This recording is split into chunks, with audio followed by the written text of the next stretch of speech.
Russia అధ్యక్షుడు Putin తన వాళ్ళ కోసం ఎంతకైనా వెళ్తాడానికి సజీవ సాక్ష్యం.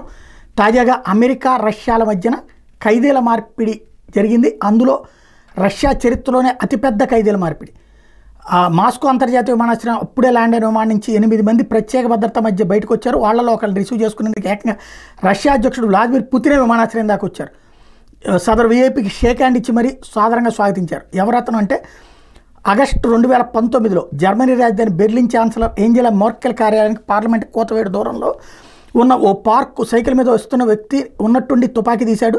తన ముందు నడుస్తున్న మాజీ చెచెన్ రెబెల్ జలీం ఖాన్ కాన్స్పోగిల్ని టపిమని కాల్చేశాడు. చుట్టుపక్కల వాళ్ళు షాక్ నుంచి తేరుకునే క్షణాలు మాయమైపోయాడు. సైకిల్ని పక్కన ఉన్న నదిలో పారేశాడు. విగ్గు తీసి నీట్గా షేవ్ చేసుకుని ఎవరు గుర్తించలేనంత రూపం మార్చుకున్నాడు. విధివక్రించి ప్రత్యక్ష సాక్షులు గుర్తించడంతో కాసేపటిగా పట్టుబడి జీవిత ఖైదు అనుభవిస్తున్నాడు. నాడు జర్మనీలో జీవిత ఖైదు గురైంది. నేడు మాస్కోలో పుతిన్ నుంచి ఘన స్వాగతం అందుకున్నది ఒక్కడే. అతనే నదీమ్ కష్రికోచ్, పేరు మోసిన Russia hit man. Jaleem Khan ఒక్కనే కాదు, రష్యా కంట్లో నలుచుకోమని వాళ్ళందరినో క్రషికో వెంటాడి వేటాడాడు. విదేశీ గడ్డ మీద ఇట్లాంటి అసైన్మెంట్లుని సైలెంట్గా పూర్తి చేయడం అతనికి వెనతో పెట్టిన విద్య.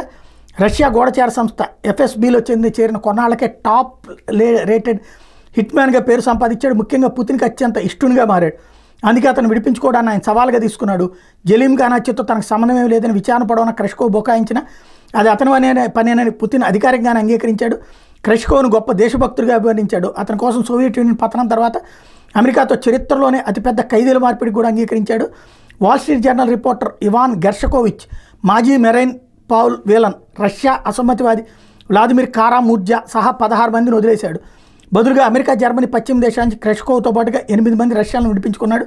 వాళ్ళలో 2 అండర్ కవర్ ఏజెంట్లు ఉన్నారు. తద్వారా విదేశాల్లో ఇట్లాంటి ఆపరేషన్ చేసే క్రమంలో దొరికిపోయిన అధ్యక్షుడు తమను కాపాడి తీరతారు నిఘా విభాగం ఏజెంట్కి ధీమా ఏర్పడిందని విశ్లేషకులు భావిస్తున్నారు. పుతిన్ ఆశించింది కూడా అదేనని చెప్పి భావిస్తున్నారు.